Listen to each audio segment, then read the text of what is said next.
Alkani guyyaasi karaa jarri deemee deemuun laaffise laafaanoo jabeesse daawaaf nu si'eesse maqaa makee gaarii sana toloo baase akkeenuudhaan. أعوذ بالله من الشيطان الرجيم بسم الله الرحمن الرحيم إن الحمد لله نحمده ونستعينه ونستغفره ونعوذ بالله من شرور أنفسنا ومن سيئات أعمالنا وبعد أيها المشاهدون الكرام أولا أحييكم بتحيات أهل الجنة ألا وهي السلام عليكم ورحمة الله وبركاته دعوتها بيجي على رقم دعوة جروب bakka jirtan hundattuu nageenyi rabbii isin biraa jiraatu ergaan keenya ergaan islaamummaadha qophiin shabaabagaa akkuma takka lama jennee eegalletti isin biraan gaatti jirra akka abdiis irraa buufatan abdii gaarii qabna nutullee hojii keenya hojii ikhlaasaa isinillee warra dhaggeeffatee irraa fayyadamu rabbii walumaanuu nu haa taasisu jechaadha inshallah qophiin irraan tanaa shabaaba lama dhiyaannee jirru qophiin teenya mudura irraan tanaa inshallah waa'ee imaanaa taasisna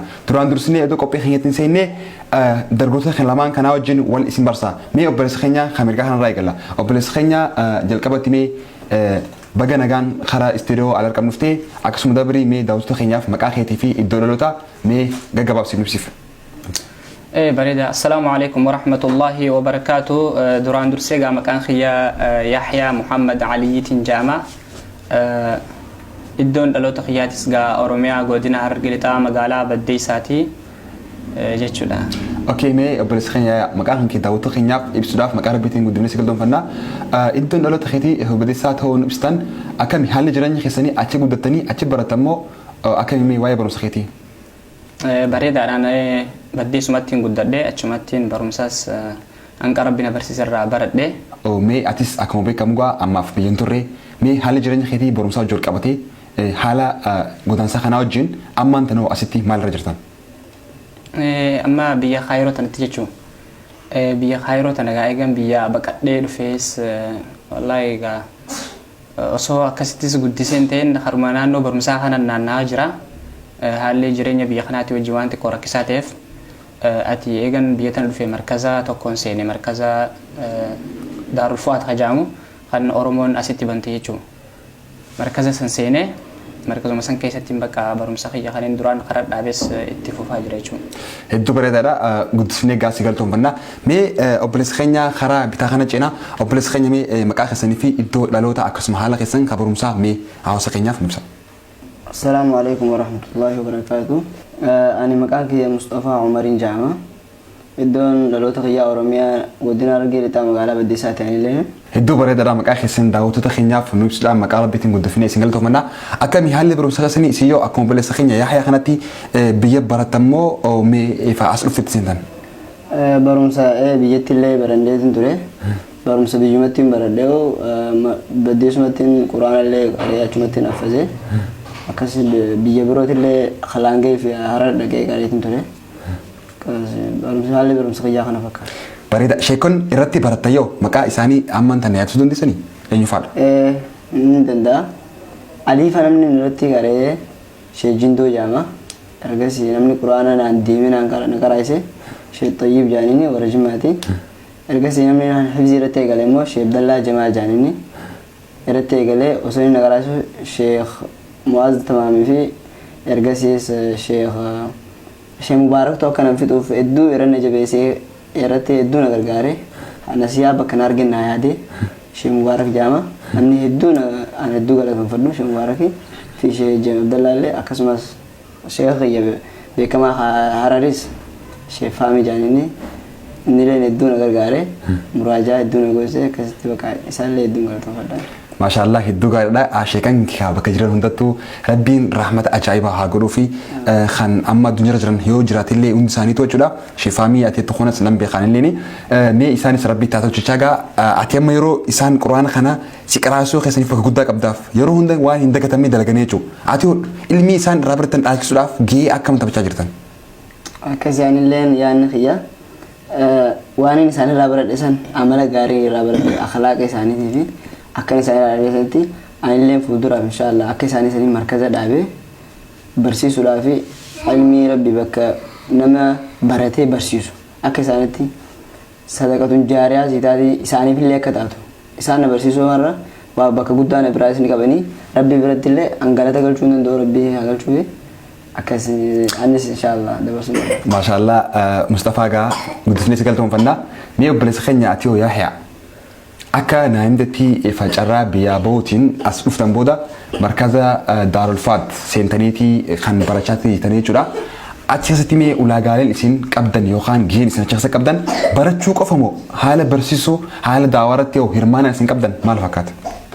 Gaheen guddaan markaza Daarul Faat keessatti qabu baratuudha. Qur'aana hafazuu jechuudha achi keessatti.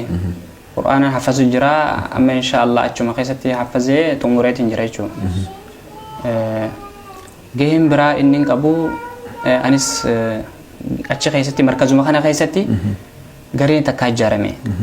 Gruppii Al-Arqam da'waa gruppii tan jaamtuutu Isuma ijaare? Achuma ijaara ijoolluma achi keessaa barattoota achi jiran kanaatutu ifumaaf waliin hirmaatanii akkasitti ijaaran jechuudha. Garee tana keessattis hirmaannaan an qabu qophii takka takka irratti hirmaachuu fakkeenyaaf qophii ogguu akka muhaadaraa nashiidaa qopheessuu fi ijoollee nashiidaa barsiisuu kana irratti fi akkasuma abbaa sagantaa fa'aa ta'uu kana jechuu hirmaannaan garee saniif qabulleen. Maashaallah. Maashaallah gaa hedduudha guddifnee isin galatoofannaa. Mee daawwattoota keenya akkuma beekamu qophiin teenya mata dureen isaa imaana. Odoo hin seenin duratti shabaaba keenya kan asirraa affeeramanii dabarti argaman eefa wal isin barsee booda kara qophii imaanaa seenna. Waa'ee imaanaan kun akkuma beekamu ergama rabbi salawaatu rabbi wasalaamu alayhi maal jaan jaddidu imaanakum biqawli laa ilaaha illallah. Imaana keessan haaromsaa jaan.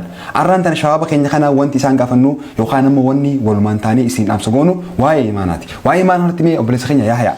Imaanni kun akkuma beekamu ni du'as ni fayyas akkuma beekamu yeroo qubsata ni da'ifas ni du'as. Imaana kana mee maaltu fa'aa ajjeesa? Maaltu nama duraa dhibamsiisa? Maaltu nama duraa da'ifsa? Maashaallah gaafii bareedaadha.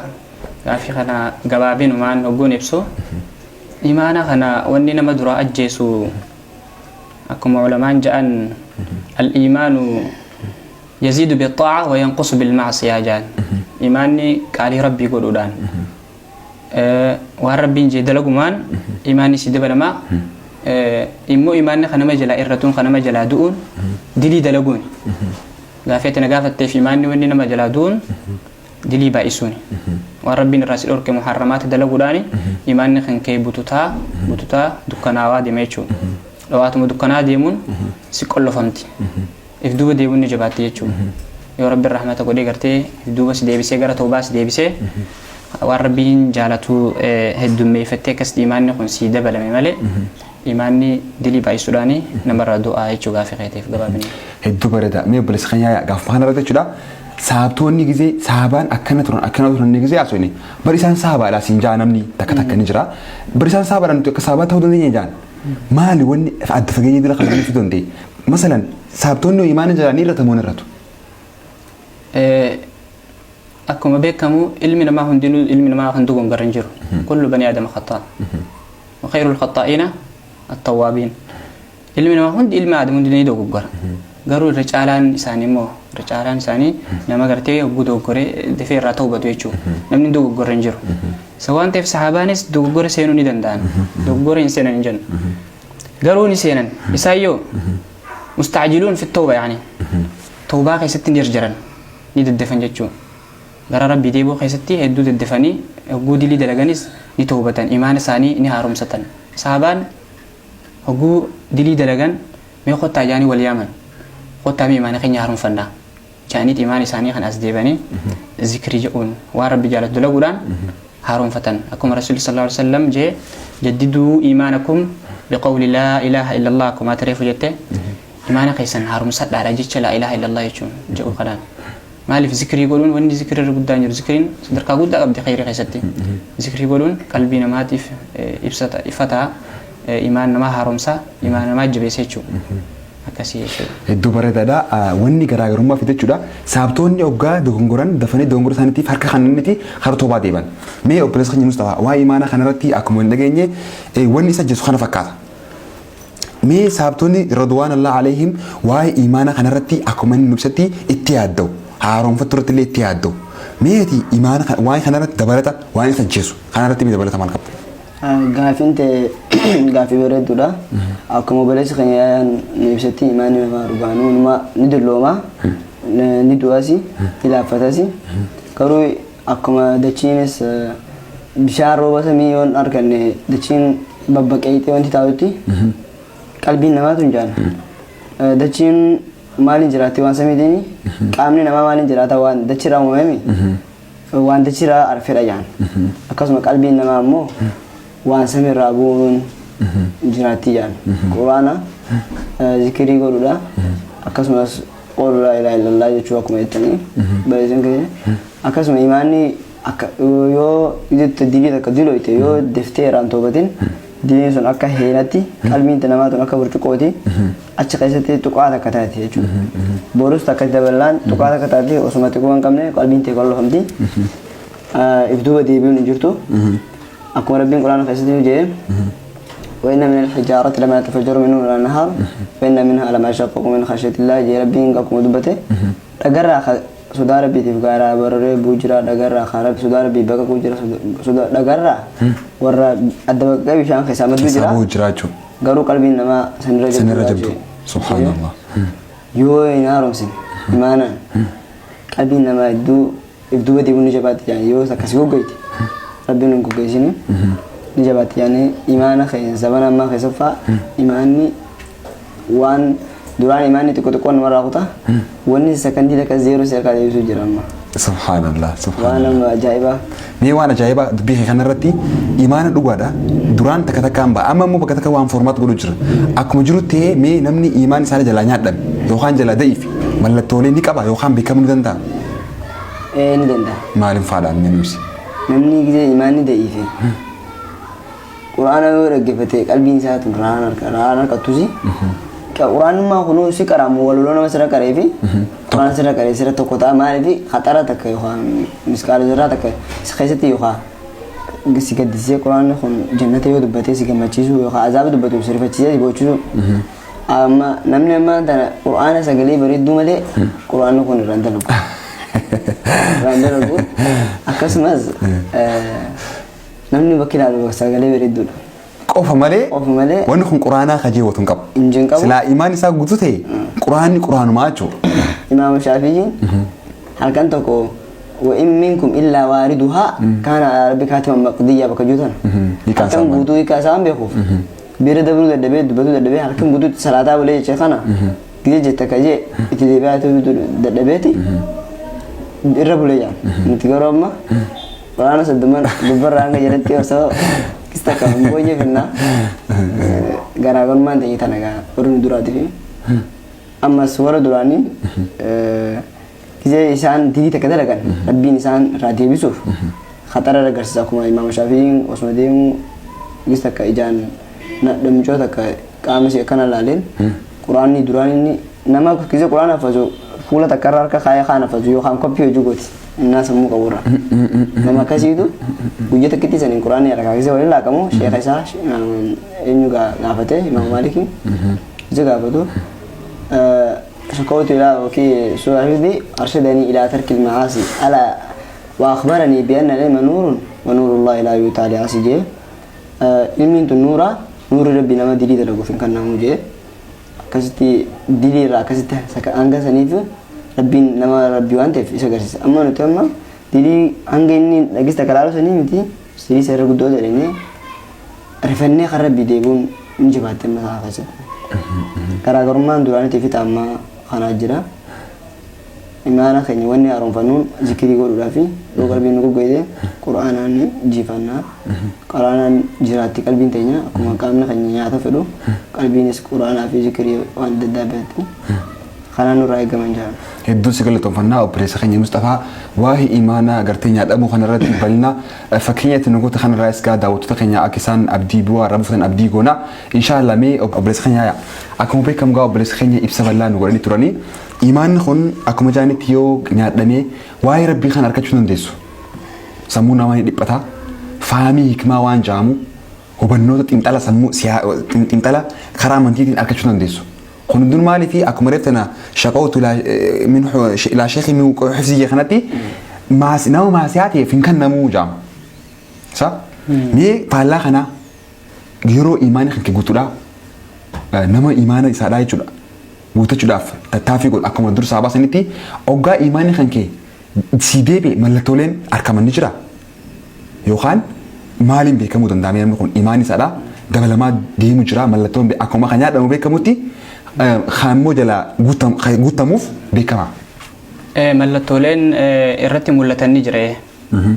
Fakkeenyaaf Rabbiin subhaanahu wa ta'aalaa quraana keessatti dubbatee maal jee إن الصلاة تنهى عن الفحشاء والمنكر جي ولذكر الله أكبر والله يعلم ما تصنعون صلاة نتنججو هم ترى نمر كتير ربنا أقول كنا جو نمني تكو صلاتها يوني فهم ترى إندي بني يعني وامبرات يكون يعني صلاة نكون يوسرك قبل ما هم ترى سلوك تي هم ترى سندور كني يعني قبل ما يجوا خن دارومو ملتولين نمني إيمانك أبو قرتي الرامل ترى namni tokko gara masjidaa yeroo hunda fiiguun jamaadhaan salaatuun sunnaa heddummeessuun saawwachuun sunnaa heddummeessuun akkasuma bakka barumsa diinitti fiiguun zikri heddummeessuun faallaa saniiti jechuudha. Maaliif namni yoo imaanni isaa butute salaata jamaan salaatuun hin danda'u manatti sa'aa dabarseet ka'ee salaata jechuudha. Itti dirqiitti itti ulfaata keessaafuu subiin itti ulfaata. Maali kun laafina imaanaati jechuudha. Immoo yoo imaanni kan kee jabaatee hore subii jamaan salaata akkasuma salaatuun jamaan salaata sunnaa dabalatta ati wanni sirraa mul'atu hunda waan khayriiti jechuudha mallattooleen kana dabalamta maaliif akkuma inni ije jechuudha namni hamtuu dalage mallattoon nama gartee imaanni isaa butute hamtuu dalaguuni bakka hamtuutti mul'atuudhaan kana akkuma inni ije bakka nama kaanitillee jechuudha nama mallattoo nama khayriitillee bakka gaariirraa mul'achuu jechuudha waan hunda keessattuu. Mi'a asirratti dubbiin kee waan bareedaa ibsaa jirta. Nam tokko masalan ni dongoraa jenna amma akkuma jalqaba isaa kaafnetti ilmi namaa kun dongoraan uumaanu. Oggaa dongore immoo wanti ergama Rabbi sallallahu alaihi wasallam kaan mallattoolee milkii keessa takkaffaa dura oggaa argatte gammadu oggaa dongorte immoo daftee toobachuu jaanii kaan kun mallattoolee milkii nama qabuuti. Akkana jechuun karaa toobaa jarjarfachuun nama milkii qabu jechuudha. Ogguma ta'uu dubbii kanarratti masalan nam tokko dongoraa jenna. Oggaa dongoru isaa dongoru qofa agarree nuti. Isaa dongoru qofa agarree jechuudha. Inni kun ammoo hariiroon isaatiif hariiroo Rabbiin meebii jabduu danda'a. Halkan sun toobaa bulee. Ganama immoo hawaasni keenya bar eebaluu sun akkana dogongore waan akkana dalaganii jennee haasnu nu taate wanni kana musliimarraa eegama yookaan ammoo wanni kun gaarii ni ta'a. Namni tokko oggaa isaa dongoru gartee maal godhuufi qabda. Sirrii bareeda gaafii bareedaadha. Ilmi namaa akkuma jenne ilmi namaa hundi dogongoraa jenne. Garuu irra caalaan warra dogongoree warra ta'ubatu jenne. Yaani muslimni hamtuu takka hogguu dalagee muslimni tokko obboleessi muslimaa tokko hogguu hamtuu dalagee isa hamtuu san dalagu hogguu agartee hamtuu san dhugumaan ija keetiin gartee osoo isa duubaa deemtee gartee isa hasoon ta'in osoo isa hamatuun ta'in obboleessa kiyya wanti kun rabbiin akkana jaa akkana jaa jettee ibsitee fi waan kanarraa deebuu qabdaa jettee himuufi qabda.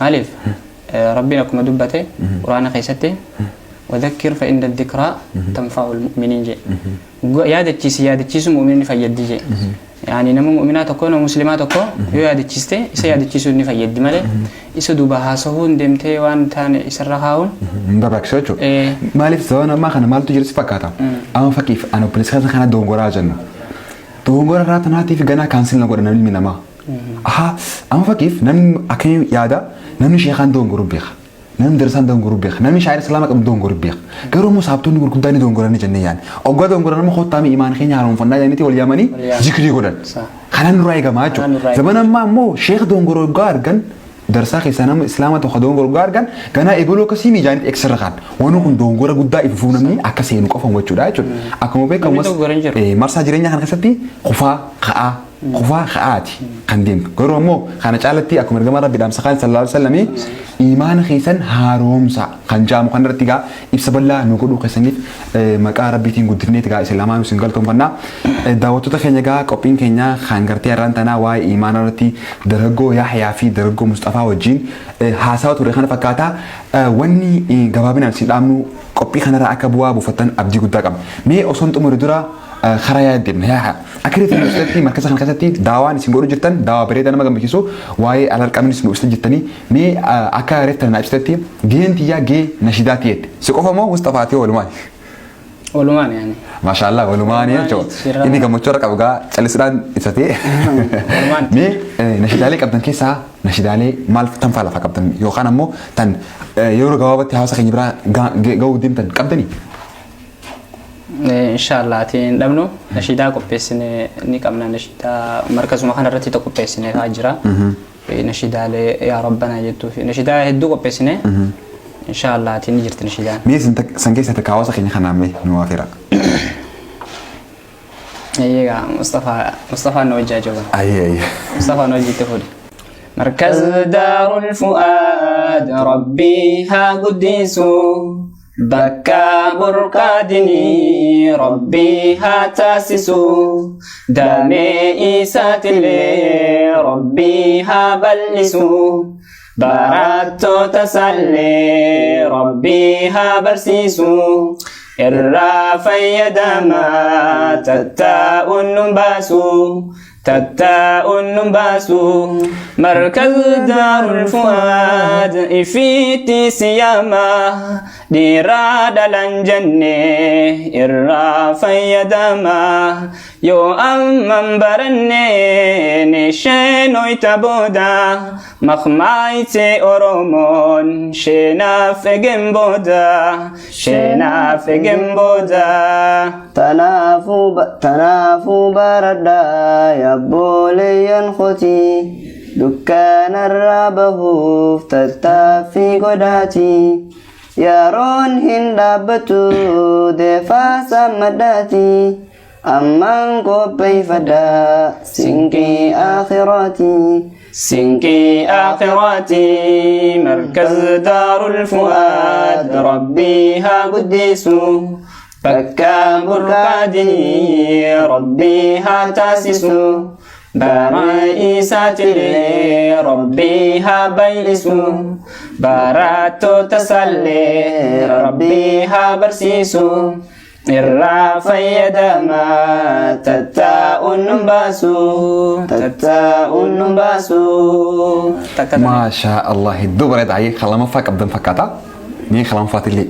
يا ربنا نوسي خدنا يا روح دوما نوسوم ويوانا نفقوت يا دف مراد خنيا يا ربنا نوسي خدنا يا روح دوما نوسوم ويوانا نفقوت يا دف مراد خنيا يا ربي سفر فنا فارون سمملتي دين خانك في لما والله نبالفتي الحمد لله يا ربي قدتي قد النسيم مالي عشر ألتاتي يا ربنا نوسي خدمنا يا روح دوما نوسوم ويوانا نفقوت يا دف مراد خنيا ربنا نوسي خدمنا يا روح دوما نوسوم ويوانا نفقوت يا دف مراد خنيا أباليا خنكو خندي رافدلاتي دعائي باي إيسا هل كان في قياتي نخادت داجئي ربي يا ماتي ركوتين يهنداف ربي النفوراتي خلاص الرابونون تكين هاماتي يا ربنا مسيقدنا يا روح دوما نوسوم ويوانا نفقوت يا دف مراد خنيا.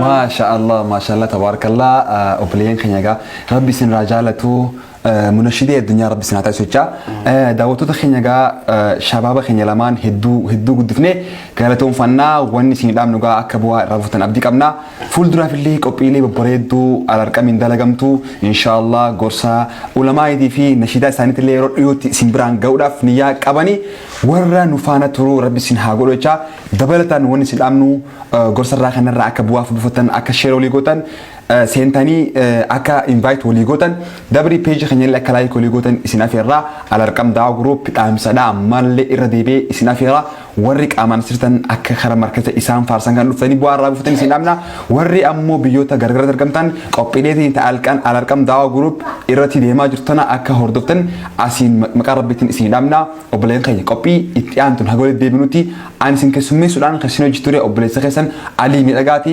kaameramaan ammoo Jamaal Ja'amaa inshallah taala qophiilee birootiin haga walitti deebinutti assalamu alaikum wa rahmatullahi wa barakatuh nageenyi rabbii bakka jirtanitti isin haa qabu. Lafano jabese dawaaf nu si'eesse maqaa makee gaarii sana toluu baase akkeenu dhaalchise arjooma keetiini amanne yaa rabbi rahmata keetiini.